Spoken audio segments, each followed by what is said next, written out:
and I think we're in for a treat this afternoon. Please let's give a warm welcome to Jason Womack.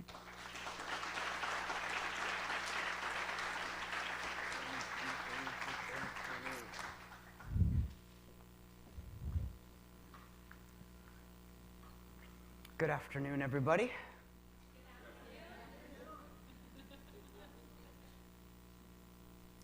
Big smile, big smile. Delighted to be back on campus. First got to Santa Barbara City College in 1990, straight out of high school, one of those stories. Who came straight to City out of high school? This was the next stop for you. So welcome. So many amazing things are going to happen here. What I thought I would do is give you a little bit about, am I okay, Gary? I'll keep on talking. Give you a little bit of background, as most people on this side of the stage would do. The real focus that I'd like to get to is, everyone check your clocks, your watches, your phones. By about 5:10, I would love to start up a Q&A, some kind of a dialogue back and forth. So for those of you wondering about these different kinds of things, we'll talk about entrepreneurship, small businesses, and those kinds of things. Just kind of get those questions going. I noticed that I pressed the button for my laptop to show up, but it didn't, so I'm going to go back there. Just 1 second. I'll be right back for everybody. That's the one I wanted. So I always make myself as available as I can. That is my cell phone number, so if you have a question, you can text me. That's my Twitter handle, so if you have something that you want to share, that's good. Okay, it's late in the afternoon. We'll work together on this one. Please go ahead and do that.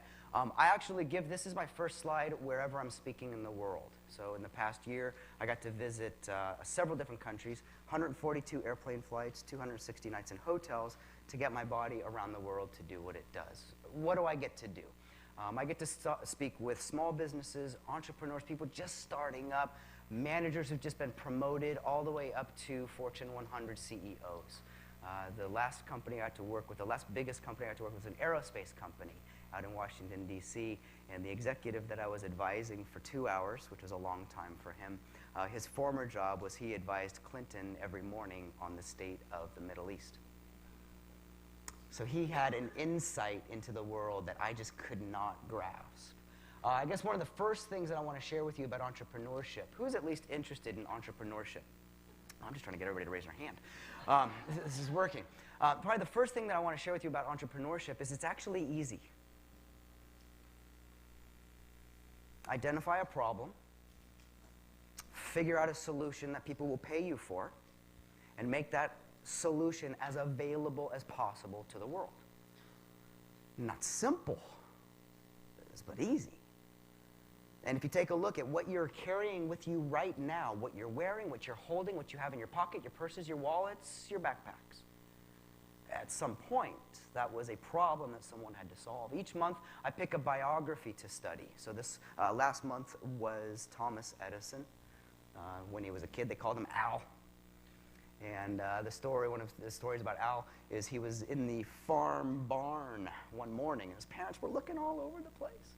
And one of his uncles says, "I think I know where he is." Well, the story goes that the day before, Al had seen a hen sitting on an egg. And someone told him, "Oh, if the hen sits on the egg, it will hatch into a chick." So he was in the barn, sitting on an egg. By the way, Thomas Edison went on to hold over 1,092 patents for the problems he solved. Around the county, I get to work with the Ventura Ventures Technology Center, the V2TC. Anybody involved in the V2TC? Who's heard of the V2TC? Okay, if you have not heard about this, if you're an entrepreneur, I'd write this down, v2tc.com. The Ventura Ventures Technology Center down in, all right, we're with me.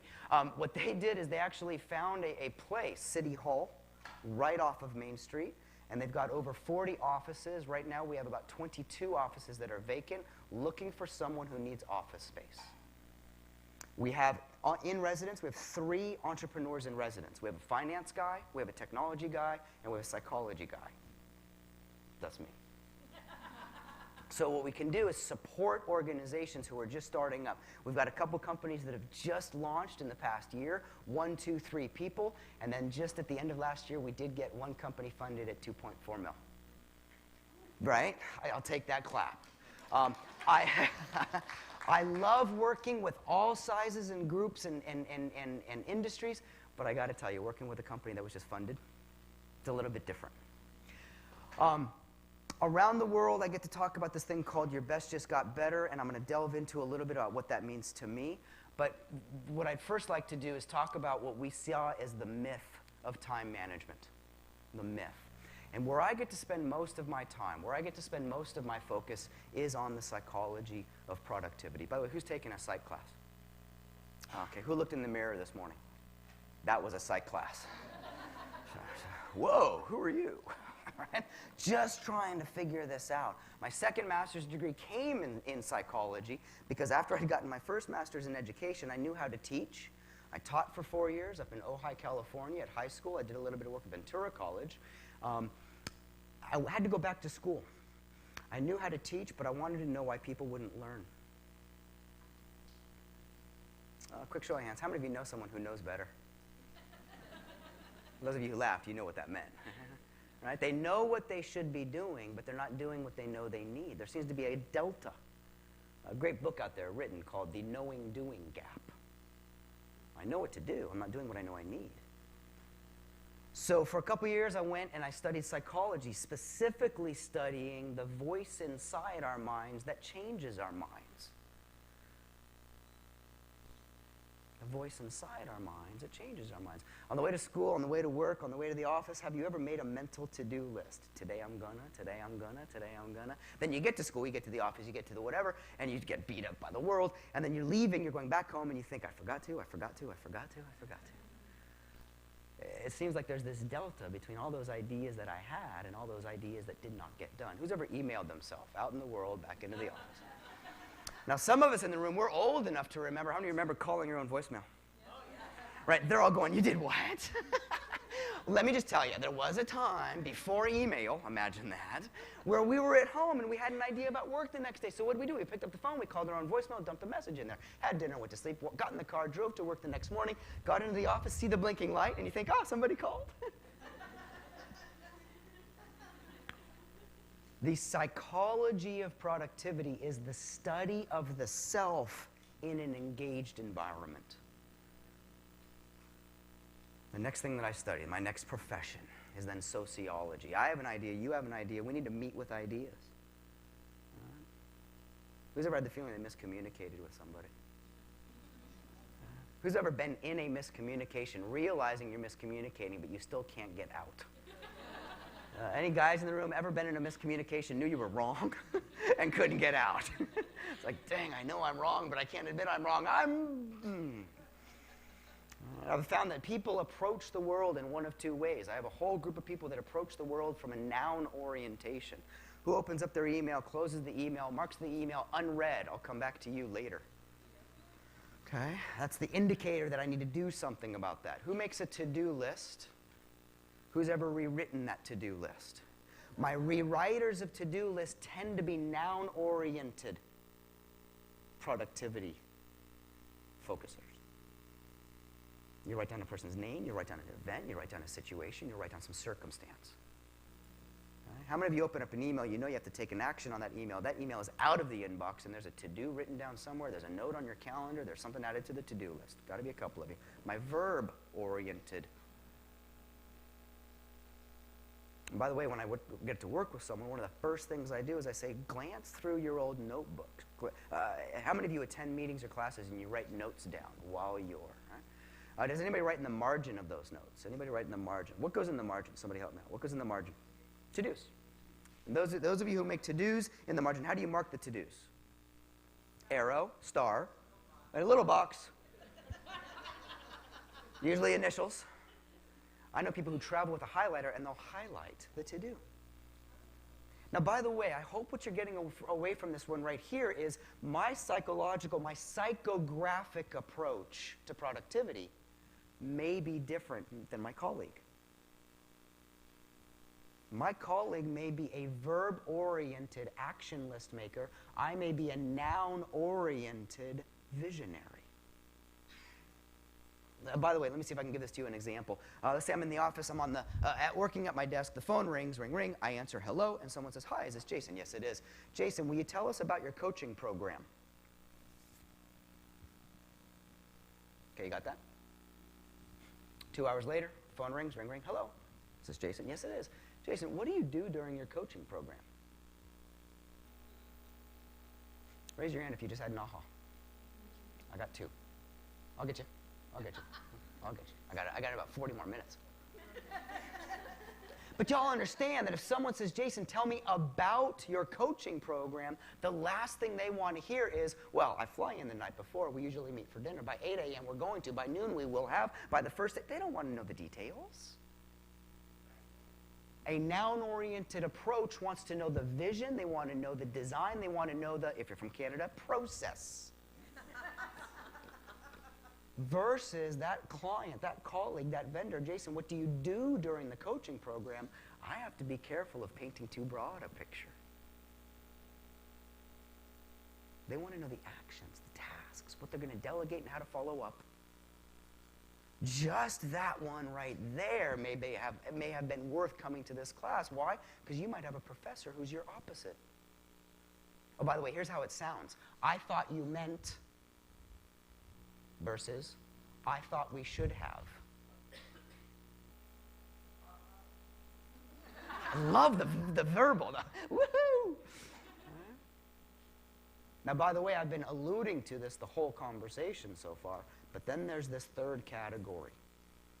And by the way, a piece of paper and a pen, that's probably the most strong technology I've ever known.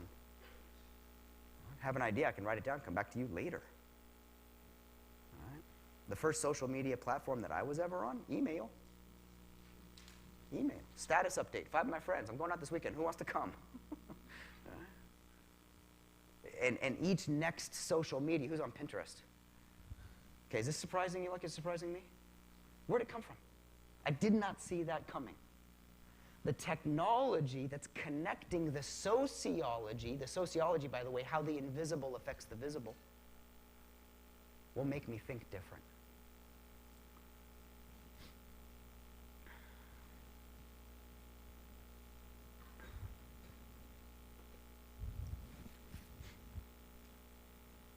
"45 seconds. I'm going to ask you to turn to the person sitting next to you, introduce yourself, make that weird, kind of, ooh, my name is.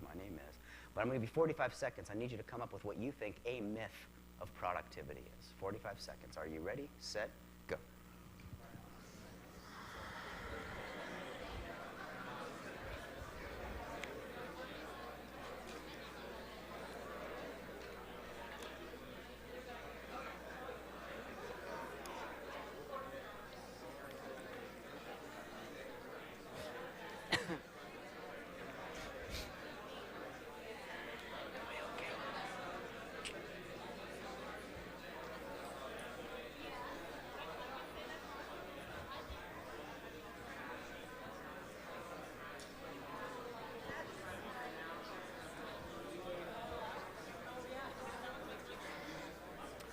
Alrighty, let me ask you to clap one time if you can hear me.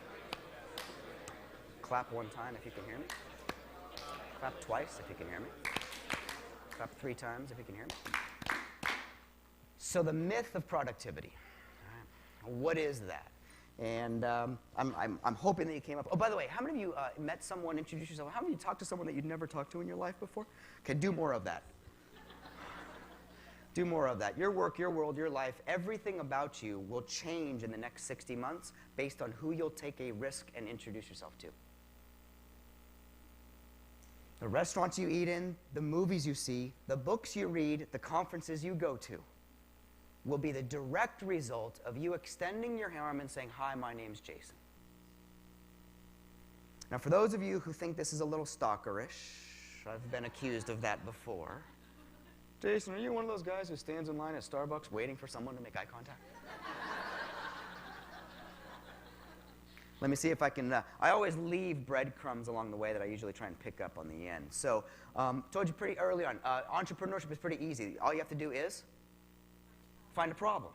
So let me just connect a couple of things here, right? If I find a problem that I don't know the solution to, and if my next 60 months are going to change based on who I spend my time with, then here's the question I'll hope you'll write down and practice for the rest of your life. Who do you know who?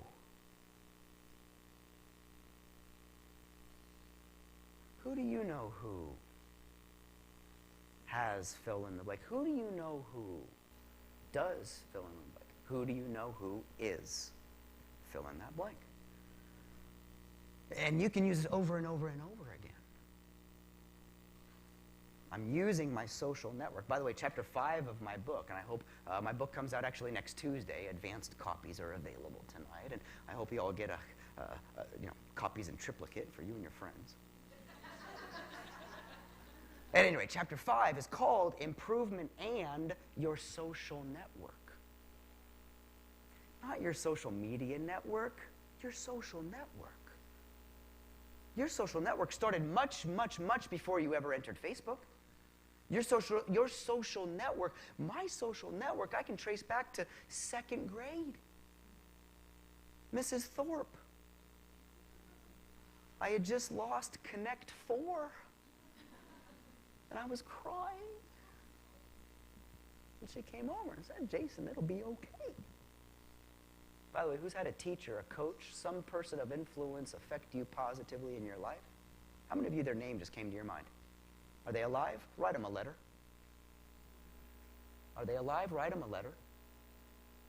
If they're not alive, write them a letter and then just burn it. That's another seminar.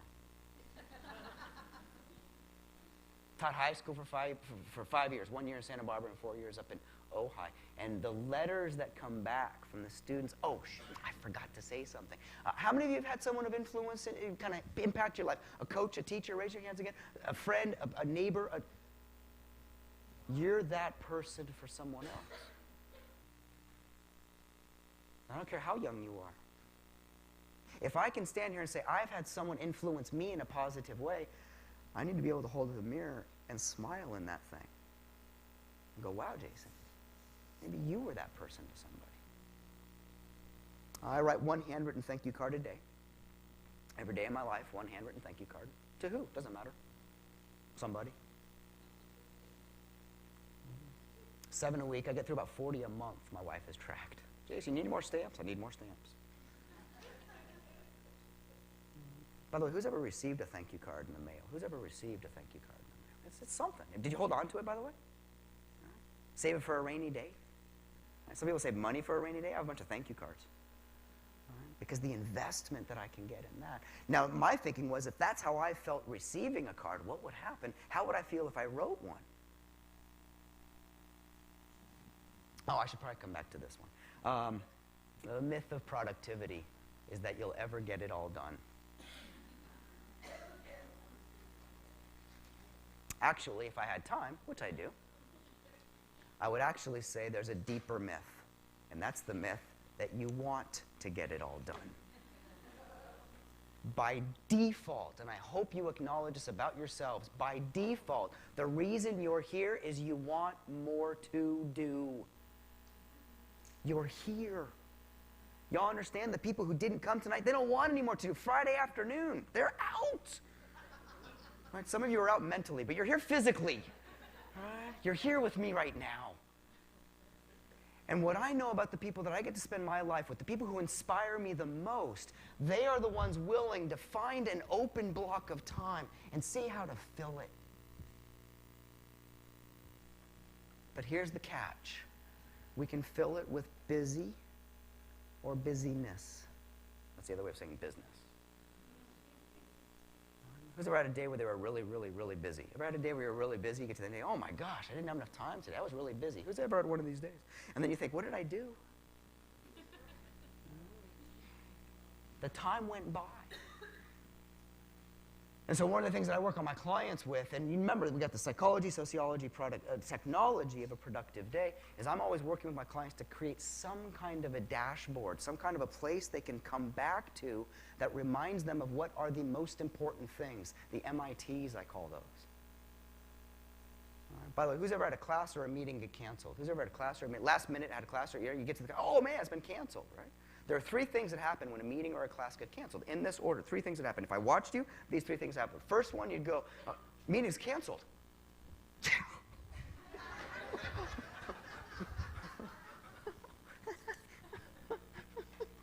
Who's ever put a fake meeting on their calendar? I'm looking at the front row. They put that meeting with Bob. Who's Bob? Consultant. Oh, by the way, 3 things that happen. The first thing that happens is you do a little mini celebration. Woohoo! The second thing that happens, you leave the meeting on the calendar. If the class gets canceled, you don't call people to tell them the class was canceled. And then the third thing that happens, and this is the worst possible thing that anybody can do when a class or a meeting get canceled, the worst thing that you can do is you ask this terrible, terrible, terrible question. You ask, what should I do now?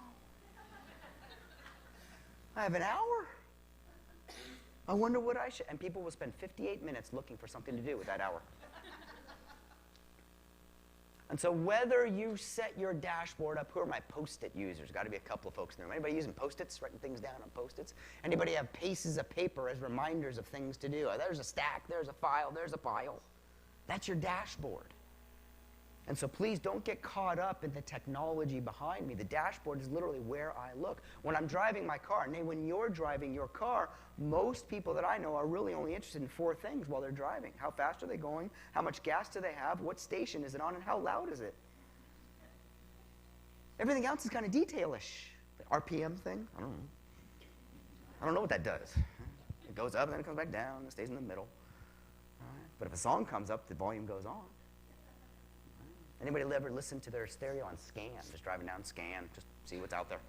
Right. By the way, I think most people review their daily email like they review their scan on their stereo. That one I'll dive into. Who's taking notes on tonight? Nouns or verbs? Interesting. Interesting. Am I writing down a thing, an idea, a title, a potential? Am I writing down an action, a delegation, a task? I had a mentor of mine, Jack Smith, my high school principal, when I taught up in Ojai, and I had one of those composition books, you know, those black and white marbled books, right? They're 99 cents. I could afford those as a teacher. Anyway, I'm sitting in a meeting with Jack, and we're sitting down, and I have my monthly meeting with my boss, and we're flipping through the pages because there were things that I had written down over the past 3.5 weeks that I wanted to tell him. And I'm flipping through the pages. He reaches across the table. He grabs the notebook from me, grabs it out of my hand. He goes to the front of the workbook. He says, Jason, from the front of the notebook to the back, write down your ideas. And he goes to the very last page. He says, 1 item per line. Write down what you have to do. That was 1998, and that changed my life. I would bet that I've saved over 200 hours of my life not having to flip through pages to find out where the little initials or boxes or stars or arrows, what did I miss? Highlighting. I always say to my clients, if you think it, ink it. I can come back to you later on. I did teach high school history and Spanish for a while. Best job in my life. Second best job. I don't know. It was a great job. I spent a long time, though, and I was teaching kids how to memorize things.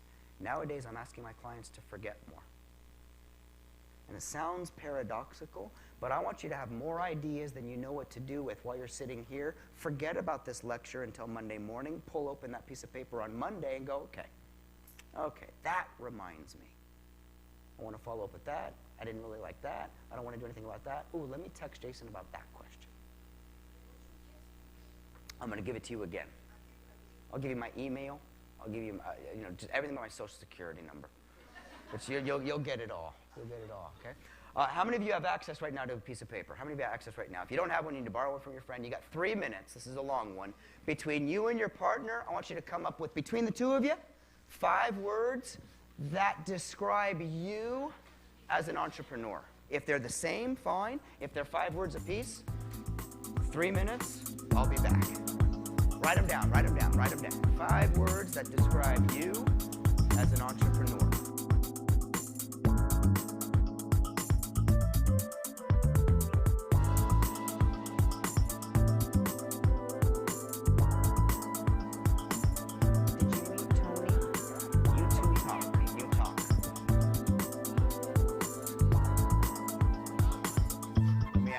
Slowly wrap that to a close.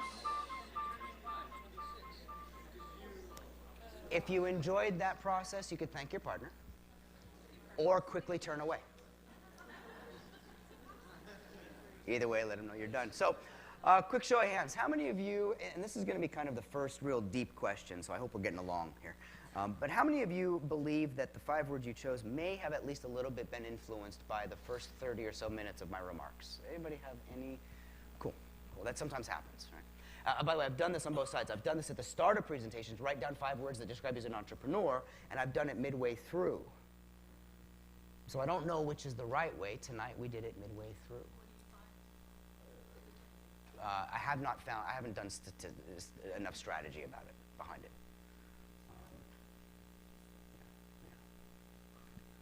Shout out a couple.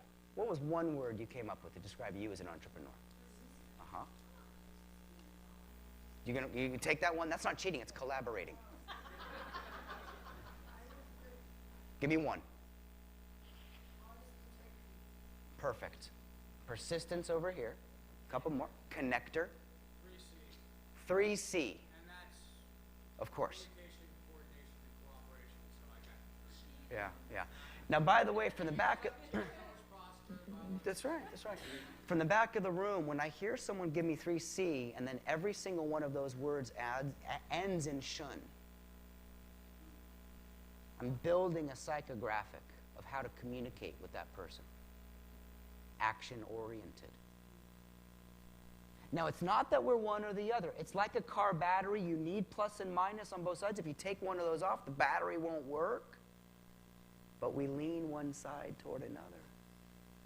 And if I know that as a noun-oriented guy, if I can associate, sit down with, and work with someone who attacks things from a verb orientation, we can keep on going.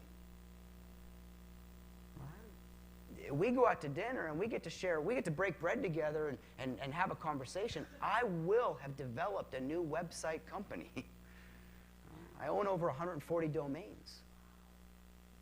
Jason, why do you have so many? Because I get an idea. That is, I found to a problem that I found.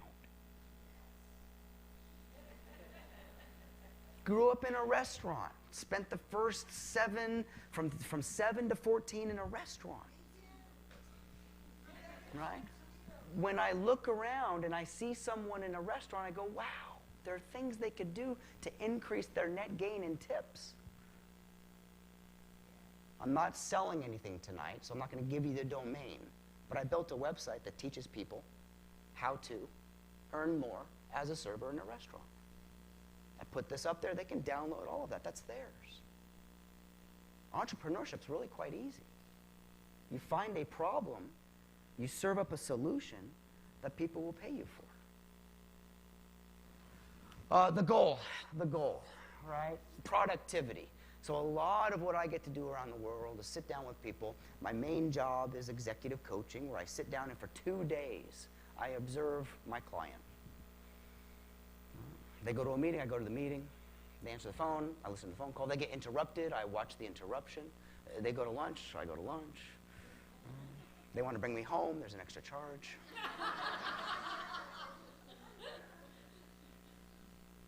And I'm searching for the problems that they don't even know they have. And by the way, it usually sounds like a complaint. And if you really want to start a business quick, it sounds like this. Why doesn't,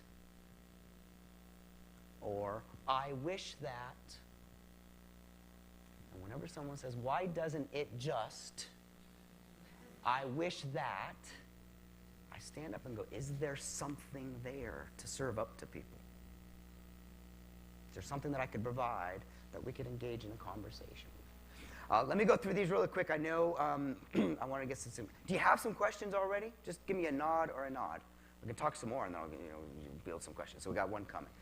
4 limited resources. Again, this is where I get to spend my life. At the end of the day, a week, a year, or a career, when people look back and they say, oh, I didn't get to do everything I wanted to do, I didn't have enough, and that's the one that I want to get rid of. There are 4 things that come together that make for you having a more productive weekend this weekend. Now, some of you are going to say, but Jason, I don't want to work this weekend on that stuff, but you want to work on that stuff. Anyone ever heard someone say, I wish I just had time to do nothing? Have you heard someone say this? The next time they say that to them, just call them out. You're lying. I wish I had time to do nothing. Lie. Why? Because if you had time to do nothing, you'd do something. You'd read a book, go for a walk with the dog, you'd watch a movie, take a nap, go outside. There are so many things you could do if you had time to do. Oh, by the way, here's a quick little tip. Put off to the side of your to-do list, your Post-it, if I had time to do nothing, a.k.a. if a meeting gets canceled. Here are 4 15-minute things I could engage in. I'm going to meditate for 15 minutes. I'm going to read 2 chapters of a book for 30 minutes. I'm going to call my mom for 15 minutes. Simply waiting until I have the time to do that. Right? When I was a kid, I was brought up to think that there were 24 hours in a day. Right? But that doesn't mean anything to me anymore. This one did. In the past week, have you had anybody show up late to a meeting with you by 15 minutes? Has anyone had anybody show up late? They were responsible for 1% of your day. By math. If someone shows up 15 minutes late to a meeting with me, they just stole 1% of my day. That's not okay with me. Oh, by the way, when someone runs late, the kicker of it is 15 minutes before they arrived late, they knew they were going to be late. And we live in a world now where you can let someone know. Hey, who are my morning people? Sun comes up, woohoo, it's another day, it's going to be great. Who are my morning people? Mm-hmm. Who are my night people? Sun goes down, you kick into gear. Mm-hmm. How many of you have no idea when you are? You just kind of flow through the night. We found that your mental and physical energy change what you focus on. Morning people, I would suggest for the next week, try this. Don't check email for the first 15, 30 minutes of the morning. Mm-mm. Now, someone's wondering, but Jason, if I didn't check email for the first 15 to 30 minutes of the morning, what would I do? My answer, anything else. Review that PDF, go through that file, call that one client, go to that one website, do that research, sleep in. Hey, how many of you set your alarm early just so you can hit snooze a few times? All right. Here's a 5-day experiment. Stop that for 5 mornings. Just 5, give me a shot. Jason, when should I set my alarm? For the last possible moment you can wake up and not be late.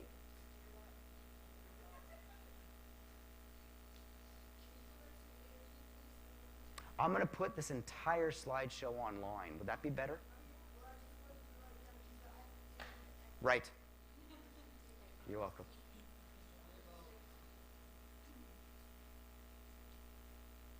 Who has access to a digital camera? Yeah. If you have access to a digital camera, you've probably taken a picture where the autofocus ran for you. Autofocus fascinates me. Fascinates me. In the workplace, what if I had an autofocus tool at work? Actually, you know what's more fascinating to me? You know what I want to invent? And I need some help with this? I want a technology that acts as an auto blur. Think about it. Think about it. 11:45 on a Thursday, an email comes in that I do not need to do anything about till Friday afternoon. Wouldn't it be cool if that was just blurred? We're close. We're close, by the way. Siri's on track for these kinds of things. But remember that whole thing I said about the next 60 months, the vacations you take, the restaurants you eat in, the books you read, and where you go will be affected by your social network? Not your social media network. Your friends, your colleagues, your professors. That's what I think about when I think of focus. Let me end with this slide, and then we're going to start with your question. Okay? She's looking at me good. This is interesting to me. How I design my ecosystem will affect those other 3 resources. How many have an office or a desk space? How many have a backpack? How many have a wallet or a purse that you think should be different and have something different and look different? I wish it would just. I mean, come on, who has a house or apartment that talks to you? You walk in, the floor goes, clean me, clean me. The wall says, fix me, fix me. Paint me, paint me.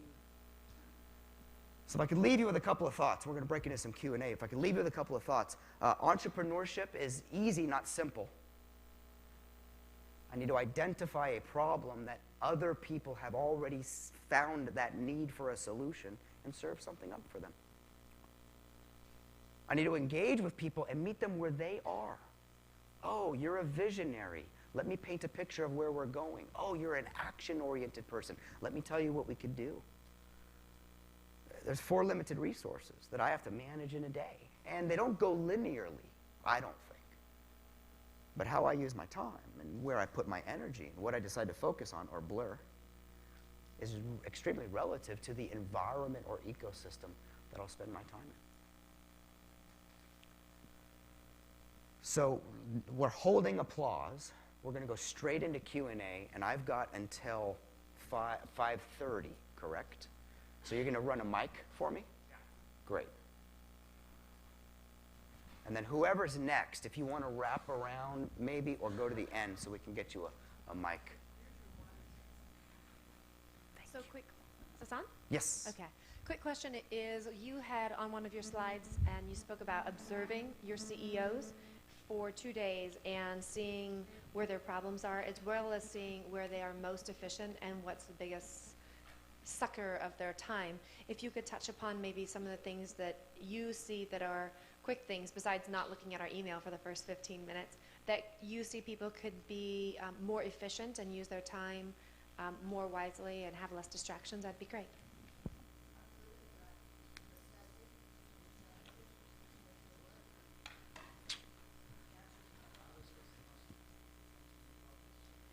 The loudest one gets, oh yeah, I get it. Interruptions. Far and away.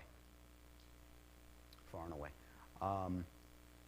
USA Today did research, whether you believe in USA Today and how much credibility you give that newspaper. It is the nation's largest newspaper. But they did a study. Most people sitting at a desk 8 to 10 hours a day. I'm looking at a couple people over here. Sitting at a desk 8 to 10 hours a day are interrupted by their outside world 180 times per day. Now, I got something from a mentor of mine, Ken Blanchard. He wrote the book, The 1 Minute Manager. That's probably the one book I'll recommend tonight. I may get to another one, The 1 Minute Manager. He recommended a process that I call now 3 or more. And essentially what I'm doing is I'm banking. So if I think of you and something to tell you, I'm going to hold on to that until I've built up a bank of 3 or more. Now, if you play this out, if I think of 3 or more things, and you think of 3 or more things, and I walk into your space and I say, hey, do you have a, oh, by the way, what do people always ask for? Do you have a, yeah, they never want a minute. They never want a minute. Actually, I should give you these quick 2 tips right away. When you need something from someone, you're going to call them on the 53. I call you on 953, 253, 453. And when you answer the phone, I say, hey, it's 9:53. I have a 10 o'clock. Do you have a few minutes? What did I just tell the client? There's an end. There's an end. I'm going to get out now that I've gotten in. If the conversation goes, I have that out. Now, if I bank those 3 interruptions, and he banks those 3 interruptions, we sit down once, we talk about 6 things. Mathematically, managerially, it'll take less time to talk about 6 things at one time than 1 thing 6 times through the day. So by far and away, one of the first things I'm looking for is, what is the interruption program at this office? Do people have full license to come in, or are they banking those interruptions? Probably the second one that I would take a look at, who's ever gone into their sent items to find an email they sent to one person, copied it, and sent that same information on to somebody else? Yeah, I'd stop that right away. I'd stop that right away. In Outlook or Apple Mail, I would build a whole inventory of new signatures. See, I can guarantee you what kinds of questions I'll get based on the kinds of seminars I present. Right? I wrote a 38-page booklet on how to use Microsoft Outlook, just a little side project I did. But if someone were to email me, Jason, will you send me that Microsoft Outlook document? I'm not going to go to my sent items, copy, and send it. I'm going to swap the signature. That signature has a 400-word response with a link to a website to download for free the PDF of the Outlook. Does this make sense? It's kind of a template. There's 3 out there, right? There's BlackBerry, there's iPhone, and there's Droid. So let's just go, who's BlackBerry right now? Who's got a BlackBerry? And who's got a Droid? And who's got an iPhone? Who doesn't have anything? Okay, cool, cool. Yeah, just bear with me for this next example, all right? You know, all these systems, they try to fix the spelling mistakes you make. And iPhone's the best, right? It's like, I did not type that. Anyway, you can decide what you want misspelled words to be. Who just had an aha? I got one up here. See, the next time someone emails you about something that you've already created a response for, I just make that a cute keyword, 2 or 3 letters. Those 2, 3 letters become 400-word response. When I'm out in the field, Ryan, there's no way I'm going to wait till I get back to my office to type someone an answer. Why? I've made them wait for 4, 5, 6, 12 hours. And not only that, now I have to go work after dinner. I've got 3-word responses built into my iPhone that become 3, 4, 5, 700-word emails. Those drop at least a couple of ideas into your little garden.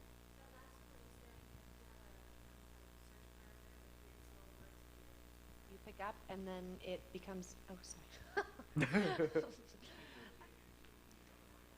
Oh, okay. So on your 2 or 3 email, are those a search that then created automatic response? So my YouTube channel, youtube.com/Jason Womack, I've got videos on how to build signatures, BlackBerry auto text, iPhone shortcuts. And it'll show you out there. You're close. Okay. Entrepreneurship, innovation, development. She's going to run you a mic, so if you'll stand up, let her know where to run to. Oh, I totally lied, brother. I'm going to get you before you leave. Yo.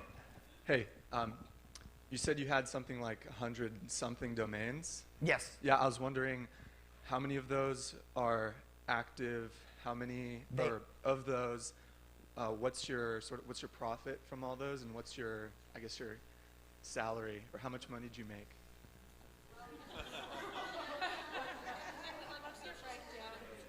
This is a great entrepreneurial point that I'd like to make. And the entrepreneurial point is the fastest way to manage time better is to tell the truth more. You got to the question you wanted to ask, and I acknowledge you for that. Next time, go for the question. All right. By the way, for me, a profit on a website development is, did I make enough money to pay for the experiment? My wife and I, over the past 18 years, we've started 5 companies together. We've got 3 that are still running.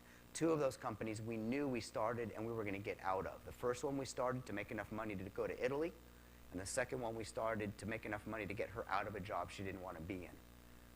So I actually built the plan knowing that there was an exit. The Womack company that I've got right now, this is the one that I'm going to keep on doing this. I'll do this as long as I can get on an airplane. I figure I'm going to live till about 120. So I got a lot to do on the planet. My wife's company, have you read The E-Myth yet? The E-Myth? Dang it, I just did it, didn't I? There's another book. I promised I wouldn't do a bunch of books tonight. Get The E-Myth. Who's read The E-Myth? Got to be a couple of you, right? Can we recommend that? Absolutely. Okay, by the way, E stands for entrepreneur. It's the entrepreneur myth. And so this business that my wife is building right now, we're actually building it in line with Sarah's Pies. And when you read the book, you'll know what I mean. 1 and then 2. Hi, Stuart Sterling. Thank you for your time. 2-part question. When I have an idea for a solution to a problem, how do I figure out exactly what I need to launch it as far as capital? And then also, second part, how do I protect my idea? Those are good. Give them a round of applause. Stuart, I'm going to address the second one first. Call someone at the V2TC or at an incubator here. My recommendation would be Mike Lewis up here in Santa Barbara. He will point you in a direction of that second one. Okay? Please. Contact the Scheinfeld Center for Entrepreneurship. And she's raising her hand right there. That's okay. Perfect. The first one is, and I would say, by the way, is it a product or a service that you're launching? Service. So, phew, that was easy. Write more. As crazy as it sounds, the business that I'm running right now that I started in 2007 started with 4 letters to the editor I wrote to the Los Angeles Times. In 9 weeks, they published 4 articles that I had written about the state of education in California and what I was teaching the kids versus what I believed the kids should be learning. For the second half of this room, this won't mean as much as it will for this half of the room, but if you think about this one, students entering kindergarten this year are retiring in 2072. Okay, I can't imagine what's coming next year, let alone 2072. I mean, if we could go out and get a cup of coffee or a beer and you could tell me what the iPhone 6 will do, I'd give you a lot of money. If you could tell me what the iPhone 6, because the iPhone 6 is around the corner, 2072. So that, to me, Stuart, is what I think of when I hear your questions. And because it's a service, it means you're going to have an educational component to that, what you're providing. Let me give you a name, Joe Polish, like shoe polish, Joe Polish. He's probably the king of marketing, services, and ideas. And if you contact him, just say that I recommended you contact him. You betcha. I think there was a hand in the middle, and we're going to make this the last formal question. And then I don't have to be anywhere. I'm going to Kansas Monday, so we can hang. I actually have 2 questions. Is that okay? Okay. The first one is back to the domains for a second. How did you start with your domains? Like, was it where you got an idea and you thought, hey, some other guy might buy this, so let me buy it up right now and sell to the highest bidder? No. Okay. So can I take that first one, then we'll get to the second one? Yeah. Or do you want to ask me the second one and I have to remember it? No, and no, answer the first Go one? ahead. It's okay, I got you. Okay. Essentially, for me, it was to buy a domain right now is about $10. So if I can go out and have an idea, and then I go home and I spend $10, and I can put something up that would be of service to people, that maybe they would download a book, download a PDF, download something. So it's not just a domain name you're buying, you're also working on the website itself, so it's not just a name. Exactly. Okay. And to piggyback on that, a lot of those domains are pointers. So I'll buy a domain over here. For example, I bought one called Productivity and Technology. That domain, if someone were to type it in, Stuart, points to a long blog post I wrote about productivity and technology with a link to buy an Amazon book. Does that make sense? So, and by the way, you probably, I did not do this up front because I thought I could get around it, but when I think about entrepreneurship and small business, I'm thinking about small business. I believe that's what's going to get us out of this mess. Can I create something of value that when I provide that to people, my needs will be met? I'm going to get to your second question in a second. A great mentor of mine, he said, Jason, on one side of a piece of paper, write down all the bills you have and all the expenses you have in a month. On the right-hand side of the paper, just write down businesses you could start to tick off the bills. All right, the business we started to create, the business that we started to go to Italy, we imported merino wool sweaters from Milan, and we sold them on the UCSB campus. And Jody and I did that way back in when? And that was the start of the continuation. Number 2. Okay. My second question is, so your easy, not simple ideas for entrepreneurship, finding a problem, making a solution. I'm curious as to what you think about entrepreneurs who are thinking about not reinventing the wheel, but simply doing it better than everyone else. Do you have advice for that?